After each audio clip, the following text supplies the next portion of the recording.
So this is Professor Mujammal Haq, and I want to talk about the fundamentalism, whether it be religious or irreligious fundamentalism. I mean, back in 1917 to 1990, there was a communist world where actually thousands of people were killed by people like Stalin, and there were Muslim terrorists across the world who have been actually killing too many people in the name of religion. So I mean, I want to say Twin Tower attack. Twin Tower attack. It's a conspiracy theory. I don't want to talk about it. There is a conspiracy theory. There is a conspiracy theory about things. 9/11 of Michael Moore. Michael Moore, yes. Yeah. Michael Moore is a very wonderful person. So I want to talk about the extremism, whether it be religious or irreligious. Extremism is always pernicious and threatening and very harmful for human society to thrive. So how can the learning of philosophy, I mean, we are a Muslim, predominant Muslim country, Bangladesh. You want to you know, curtail, or you want to delimit or negate extremism? Yes, extremism. How can the teaching of proper philosophy and religious studies make people more tolerant about the discussions? Well, thank you very much. I am a student of philosophy, actually a professional philosopher. Yes. And he is a student of international relations, and he knows much more about all these things, but he want to know, I suppose, the philosophical outlook about extremism and, you know, tolerance and inclusion, suppose pluralism. Yes. Okay, firstly I will be in favor of extremism, because every you know, ideology is extreme.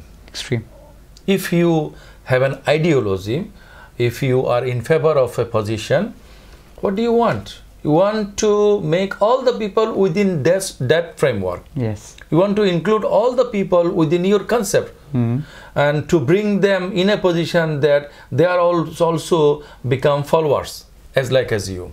You like it, and you have to like it if you are a true sincere follower of that ideology. So in a sense, to be inclusive without is to be you know, without any ideology, and not to identify with any ideology. But ontologically it is impossible. If you don't like any ideology, then you will be an opportunist. That is also a position. Yes. That is also an ethical position. Yes. Ethical position in that sense, when you breach the law, don't abide by the law, you give, suppose, some monetary, you know, or you face some punishment. But when you face some punishment, you are also within the law in a sense. Yes. So when you make something as your principle, you follow it, then it is your ethics. Ethics should not be necessarily always good, but whether there is all good ethics or not, this is a very highly ethical question.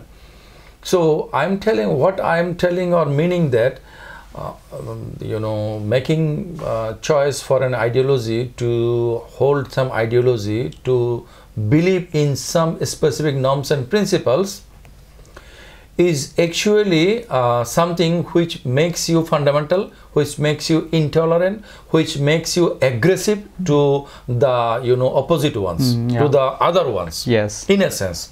Yes. Okay. So at the end of the day, we all are followers of ideologies. We have our ideology, and I can claim that my ideology inclusive, and other people can say that others' ideology inclusive. So what about interest? And inclusiveness is not necessarily the criteria of ideology. Yes. Oh, okay, you can be inclusive about for that 2 + 3 = 6. And 5 and 4 and anything else, all are correct. Yes. So this is the political position, but this, we know that this is a fallacy. This is called you know, relevantist fallacy. Yes. When you say that truth is relative, truth is relative, that statement is not relative. Yes. This is absolute. Absolute. This is ontology.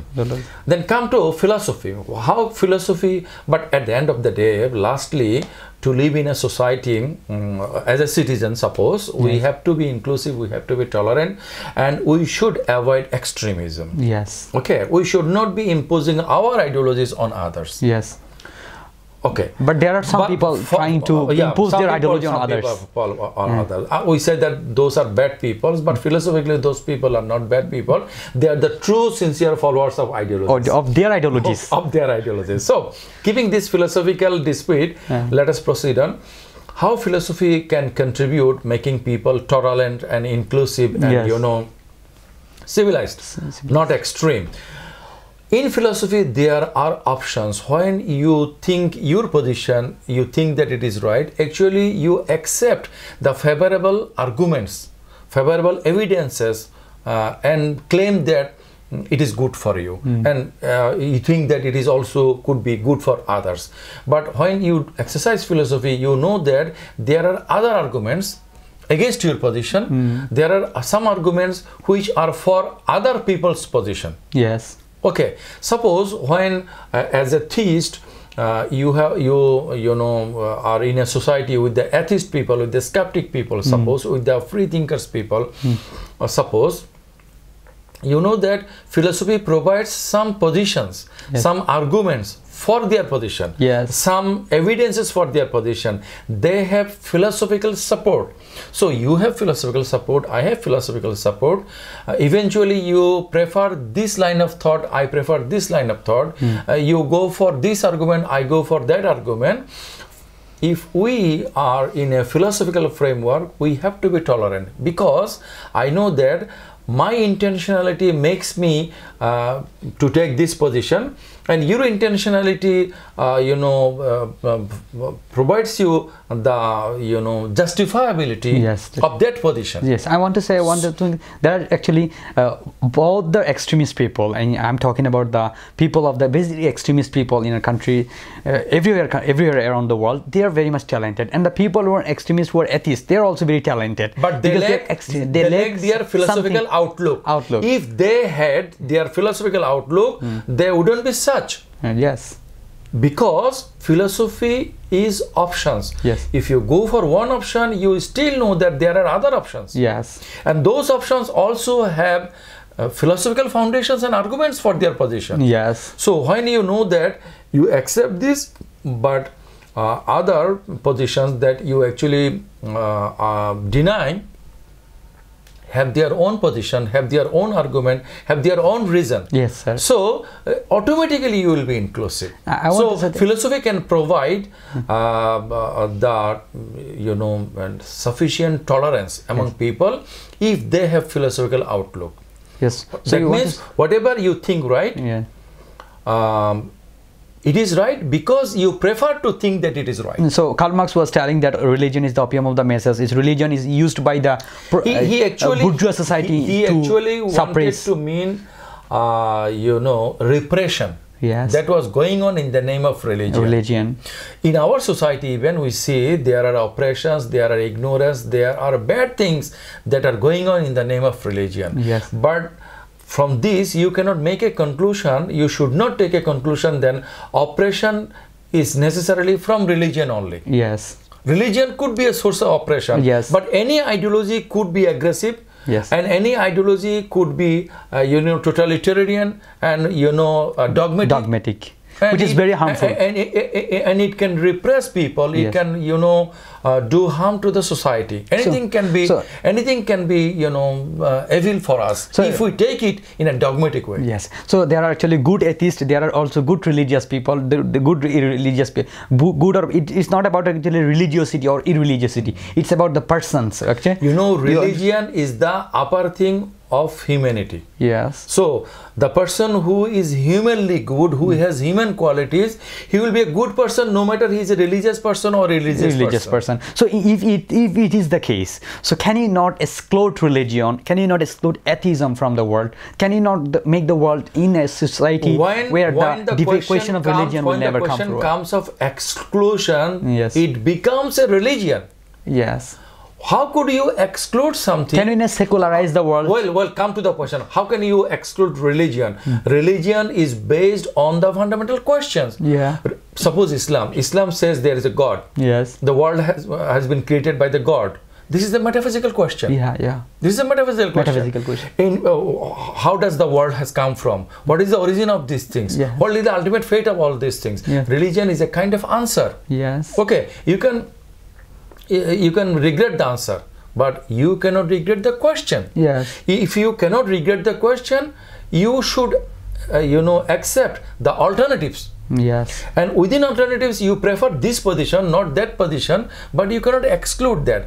And if you exclude support religion, you should exclude and uproot the roots of religion. Yeah. But the roots of religion is not in society, not in culture. It is in philosophy. It is in, and for the greater good of the audiences out there, I want to say, Professor Muzammal Haq sir is telling that religion is not only about the traditional, mainstream, conventional religion. He's talking about the atheistic religion. Communism is also a religion. Secularism is a religion to you. Okay.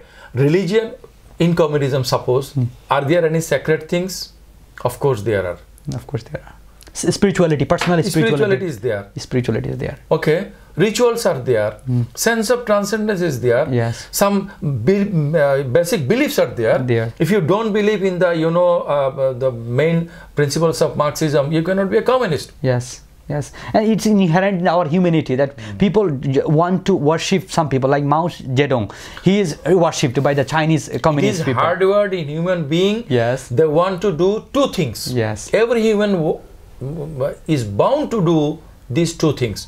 One is to submit to some superior one. Another is to dominate on some inferior ones. Inferior one. That's what. Thank you so much. That was very wonderful.